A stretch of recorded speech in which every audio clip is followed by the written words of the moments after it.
Please look at number 13. Number 13 gives you a whole lot of information here, and it also gives you a graph. And it doesn't show you where the two lines cross, but it shows you what the two lines are looking like, okay? Then it says, how many cases of chocolate bars will this company need to sell in order for cost and revenue to be equal? So they are kind of asking like a solution, but they're only asking for the how many cases of chocolate bars. So they're only asking for X value, okay? So what you should notice is, yes, they're both solved for Y. So what does that mean you could do? If they're both solved for Y equals,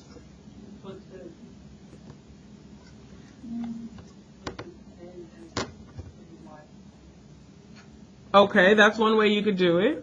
But anybody else have a suggestion? If they're both in Y equals, what do we usually say to use?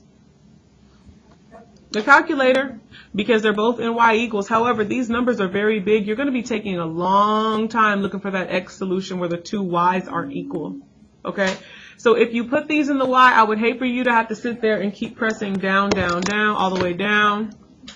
Once you put it in there, you're going to have to go all the way down. I'm telling you, the number is in the thousands. So I don't want you to waste this time on your test, because that would take a long time. So I'm going to put a hint on the board for tomorrow's test, but you need to remember what to do. Since they're both in Y equals, you can take this equation and set it equal to this one. It's like kind of like a substitution step, like Ray said. You can take the Y out and substitute it into the Y place, so it's like, oh, set those two equal to each other. However, you do need to know how to solve. That's the only thing. In this case, I need to get all my X's to one side. So I don't want to bother him because he's kind of like the only thing over there. So minus 5X from both sides. So I got 30,000 equals 5X. Then divide by what's with the X. And that will give you your X value where they would be the same.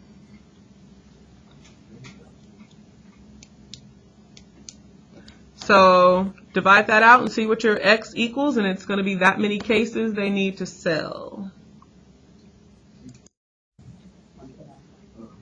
Okay, I'm going to go over number 10. So if you can please move to number 10. We're skipping number 11, so you can kind of cross out number 11 because there's a typo in there. And it's just like one of the other ones. So we're skipping 11, and I need this extra room for number 10. So please make sure you're at number 10. We've only done one problem like this, so I'm going to show you how to do this with more like logical thinking or problem solving skills. It says, what would be the reasonable length and width of the rectangle below? It tells you the length of the rectangle is 4 times its width, and the perimeter of the rectangle is 40 inches. So what type of shape? What is the shape we're dealing with? We're dealing with a rectangle. So for A, B, C, and D, I'm going to draw a rectangle for all of those. Remember the two little bullet points up here. It tells you two important things. The length of the rectangle is 4 times its width. The perimeter of the rectangle is 40 inches. Let's look at A. A says one side is 5 inches, the other side is 20. Does that work for the length of the rectangle is 4 times its width? Does this work? Is one of these 4 times the other? If we do 20 times 4, do we get... No, but what if we did 5 times 4? Does that equal 20? Okay, so A could still be an answer. So let's look at B. B tells us one side is 10 and the other is 30. Is that going to work if we did 1 is 4 times the other? No, so we know it can't be B. Cross that out.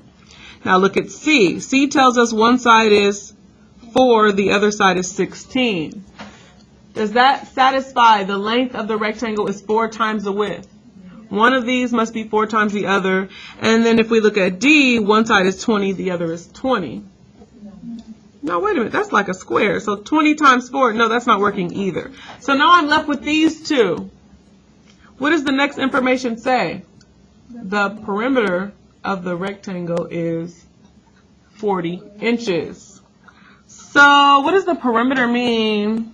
Perimeter means to add what? What if they only show you these two sides? Do you still have to add all the sides? Yeah. So what's 20 plus 5 plus 20 plus 5? 20 plus 5 plus 20 plus 5. The perimeter for this one is 50. But look, it said the perimeter of the rectangle is 40, so it can't be that one. Wait, I only got one answer choice left. You want to check it? 16 plus 4 plus 16 plus 4. Yes, that's 40. That's my answer.